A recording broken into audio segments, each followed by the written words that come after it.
और प्रभु का जो अवतार होता ही है वो तो संसार के समस्त प्राणियों के हित के लिए ही तो प्रभु अवतार देते हैं।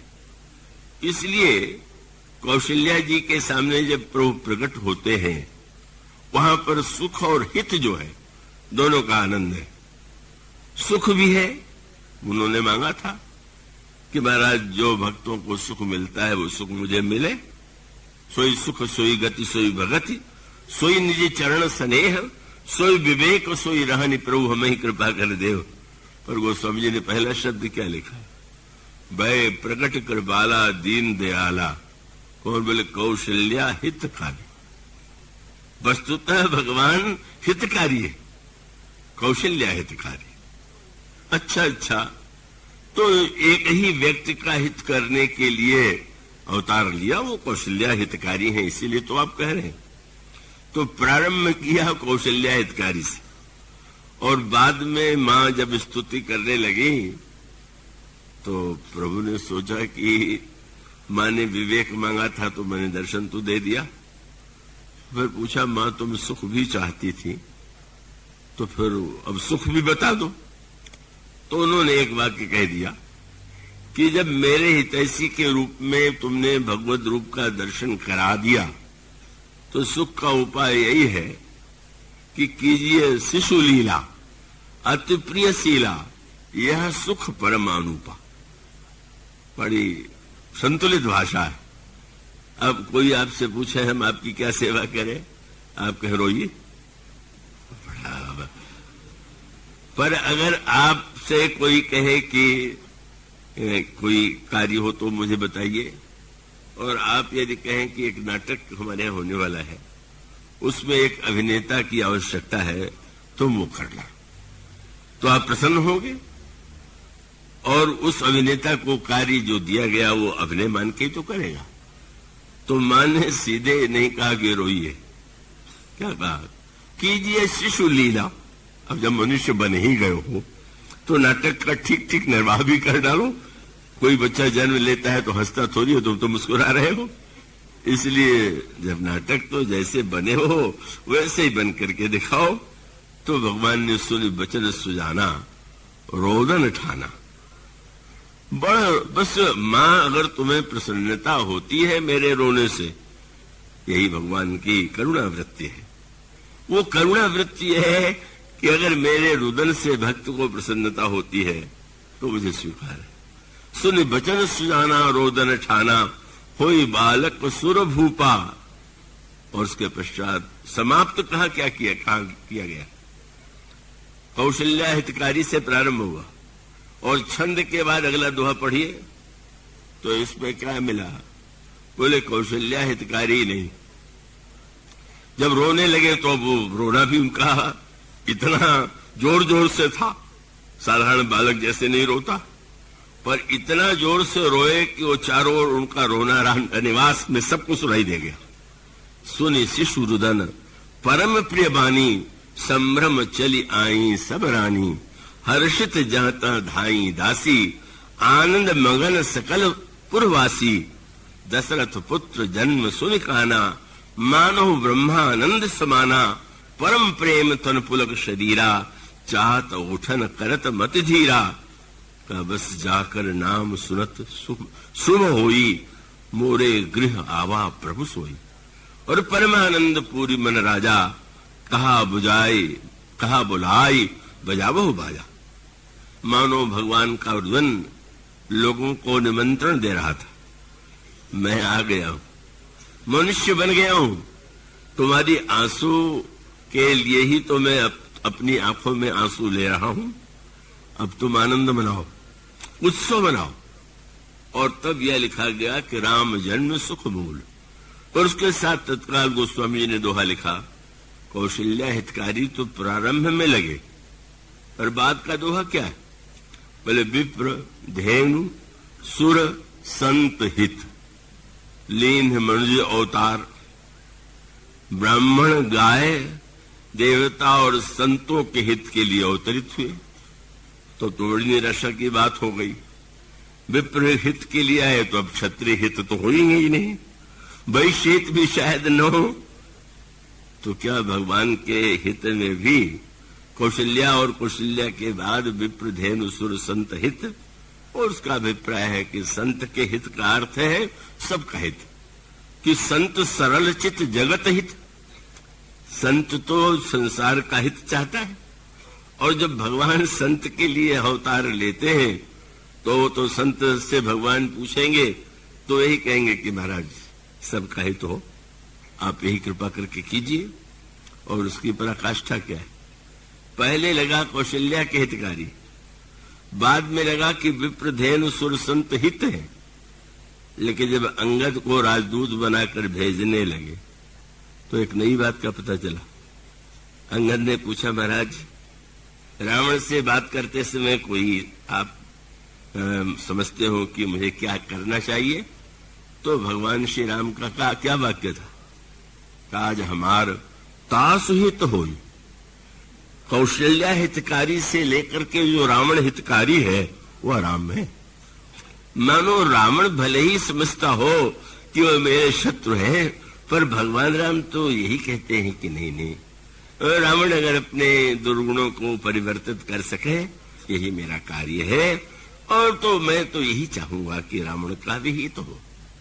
उसका मूल सूत्र मानो यही है कि सर्वहितकारी का वहां तो भगवान के चरित्र में सर्वदा जब वे रावण का हित करने के लिए भी व्यग्र है, रावण का हित करना भी उन्हें प्रिय लगा और उसका परिचय मिला। फिर वही बात आई, अयोध्या वासियों के महाराज दशरथ के आंगन में भी प्रभु खेलते हैं, और लंका में भी, लंका के रणांगण में भी युद्ध उनका एक खेल था। रण शोभा लगी आप बधायो का लंका के युद्ध में भगवान का जो खेल, यहाँ दशरथ के जीवन में सुख और हित दोनों है, और रावण के जीवन में दुर्भाव होने के नाते उसे सुख की अनुभूति नहीं हो पा रही। पर जो अनुभूति नहीं हो रही है उसके द्वेष के कारण, श्री राम को न पहचानने के कारण। पर प्रभु के हित बुद्धि की क्या पराकाष्ठा है कि जब युद्ध समाप्त होने के बाद इंद्र ने ये कहा कि महाराज आप कोई सेवा मुझे भी दे, तो प्रभु ने कहा कि तुम आकाश में जाकर के अमृत की वर्षा करो। इंद्र ने अमृत की वर्षा किया, और जिए भालू कपि नहीं रजनीचर, जितने बंदर और भालू मरे हुए पड़े थे सब के सब जीवित हो गए। पर शंकर जी ने कहा राक्षस नहीं जीवित हुए। पार्वती जी ने कहा बहुत अच्छा हुआ, अच्छे जीवित हो गए, और बुरों को प्रभु ने अच्छा दंड दिया, अमृत पा करके भी वो नहीं जीवित हुए। तो शंकर जी ने हंस करके कहा कि इस धोखे में मत रहना कि बंदरों को जीवित कर दिया और राक्षसों को नरक में भेज दिया। तब उन्होंने कहा कि भगवान श्री राम ने बंदरों को तो जीवित कर दिया, पर जितने राक्षस थे भगवान राम ने सबको मुक्ति दे दिया, अपना धाम दे दिया। किसी ने कहा भी कि महाराज ये राक्षसों के प्रति इतनी उदारता क्यों? तो भगवान ने कहा जो मेरा भजन करता है वो तो सब ठीक ही है। तो महाराज भजन करने वाले तो बहुत हैं, क्या राक्षस भी आपका भजन करते थे? हाँ करते थे। किस भावना से महाराज? 5 प्रकार की भावना होती है, दास्य, सख्य, वात्सल्य, सख्य, श्रृंगार। कौन सी भावना इसमें राक्षसों में आपको दिखाई पड़ी? और प्रभु ने तुरंत ये कहा बैर भाव सुमिरहि मोहि निश्चर। वाह वाह, ये बैर भाव से। किसी ने कहा महाराज बैर भाव है कि कुभाव है? दास्य भाव है, सख्य भाव है, वात्सल्य भाव है, पर ये बैर भाव? प्रभु ने हंस करके यही कहा कि शास्त्रों में भाव नहीं हुआ, पर मेरे कृपा शास्त्र में ये भी बहुत बड़ा भाव है।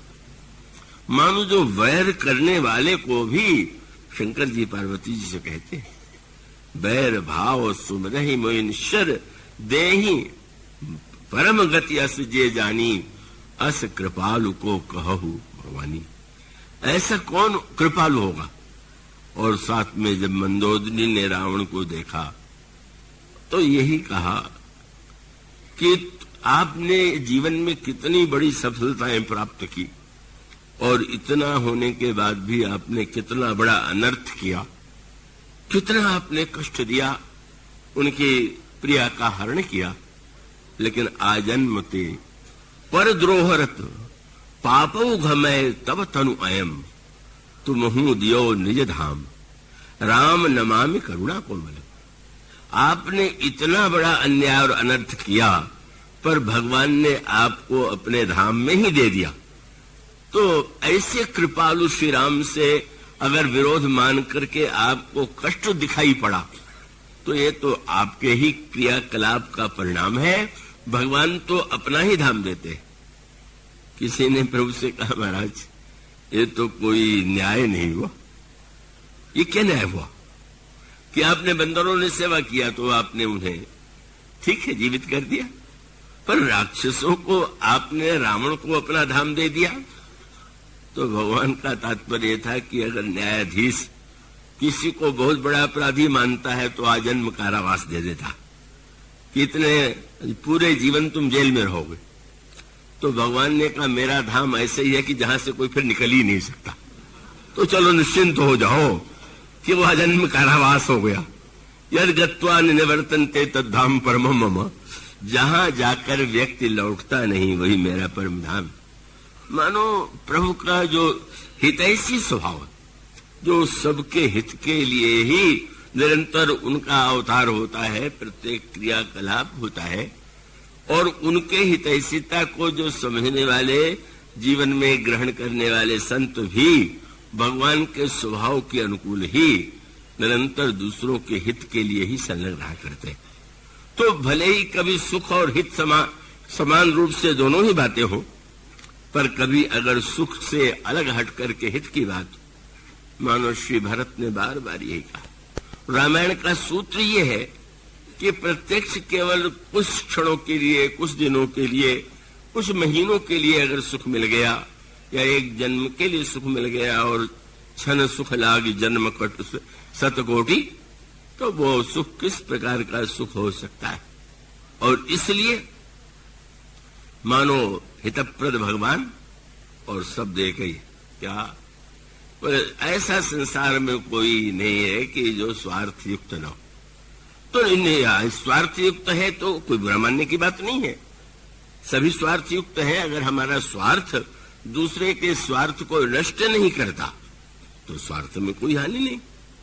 लेकिन बाकी यही है कि प्रभु संसार में सब लोगों का कोई न कोई स्वार्थ होता है, यहां तक कि माता पिता स्वार्थ है, तो माता पिता में भी कोई न कोई स्वार्थ तो मन में होगा ही कि भविष्य में लड़का बड़ा होकर के वृद्धावस्था में मेरी सेवा करेगा।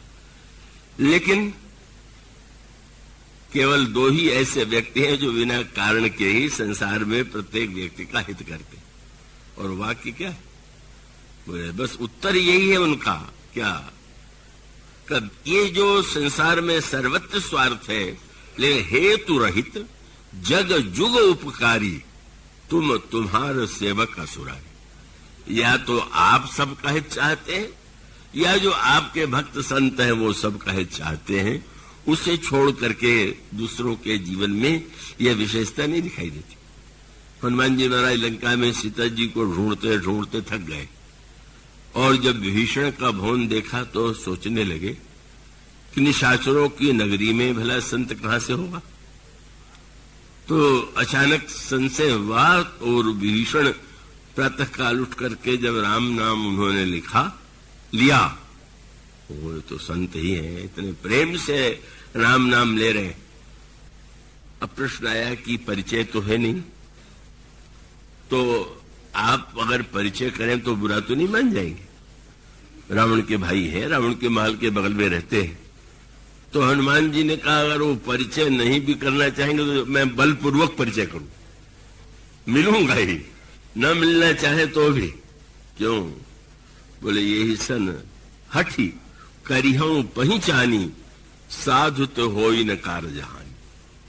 संत तो कभी भी उसके द्वारा कार्य बिगड़ सकते ही नहीं, तो मिलेंगे रुष्ट भी होंगे तो काम तो बिगाड़ सकते ही नहीं। मानो कितना महत्व है संत का, और उसका तात्पर्य वही है कि संत ही परम हित। भगवान सबके हित ऐसी है और संत निरंतर परहित निरत निरंतर। ये गोस्वामी जी मेरे पत्रिका में प्रभु से प्रार्थना किया, कबहू कहो यही रहनी रहो गो, श्री रघुनाथ कृपालु कृपाते संत स्वभाव गहो। और उसमें वही उन्होंने ये कहा कि बस परहित निरत निरंतर, मेरे जीवन में हर क्षण प्रत्येक क्रिया परहित के लिए हो। तो ऐसे हित ऐसी प्रभु को छोड़ करके जब मंथरा और रूप लोभ को कोई हित ऐसी मान ले कि लोभ करने में हमारा सबसे बड़ा हित है, अभी इतना एकत्र कर लो कि अगली पीढ़ियों को कुछ करने ही न पड़े, तो मानो वह व्यक्ति जिस दुख और संकट का ग्रास बनता है वह प्रतीक कैकेयी। लेकिन प्रभु की विलक्षणता यही है कि चित्रकूट में भी तीनों माताओं में सबसे पहले प्रभु ने क्या कहा, प्रथम राम भेटी कैकेयी, सरल स्वभाव भगत ही मति भेई। सबसे पहले जाकर के कैकेयी जी के हृदय से लग गए, प्रणाम भी किया, पर बाद में चरणों में प्रणाम करने के पहले हृदय से क्यों लग गए? प्रभु ने कहा कि मेरे हृदय में एक बात थी कि मेरे छोटे भाई को राज्य मिलना चाहिए, बड़े बंधु विहाय बड़े अभिषेक, पर मैं गुरु जी के संकोच से बोल नहीं पाया। कैकेयी जी ने जब वरदान मांगा तो मैं समझ में मेरे हृदय की बात तो इन्हीं को समझ में आई होगी, ये न समझ लीजिएगा कि सचमुच समझ में आई थी। कई लोग इसी से कैकेयी जी को प्रमाण पत्र देते हैं, ये प्रभु के उदारता का प्रमाण पत्र है कि उन्होंने दुख देने के लिए किया, पर प्रभु ने कहा कितना मेरे प्रति उदार भाव है कि मेरे हृदय की इच्छा को उन्होंने पूर्ण किया। मानो श्री भरत बार बार यह कहते हैं, और रामायण का फिर दोहा एक ही बार बार संकेत के रूप में हित हित शब्द का प्रयोग करते हुए जब चित्रकूट का प्रसंग आता है तो बस क्या सूत्र है, बोले महाराज अब कीजिए सोई, सबकर धर्म सहित हित होई। सबके धर्म की रक्षा हो और सबका हित हो, मेरा ही स्वार्थ पूरा हो जाए, मेरा ही हित हो जाए और अन्य लोगों का न हो। यह वृत्ति तो हमें समाज में राम राज्य के विरुद्ध ले जाती है, जहां परस्पर व्यक्ति स्वार्थ में संलग्न होकर के रह रहा हो, और जहां राम राज्य है माने जहां पर सब सुखी सब सुचरित, मानो भगवान सबका हित करने के लिए अवतार लेते हैं, और उनके भक्त संत भी है, उनका जीवन भी निरंतर परहित में संलग्न रहता है। इसलिए भगवान श्री राम ने जो वाक्य कहा, परहित सरिस धर्म नहीं भाई, वह उनके चरित्र में साकार हो रहा है। आज इतना ही, कल इसके बाद की चर्चा। बोलिए श्या।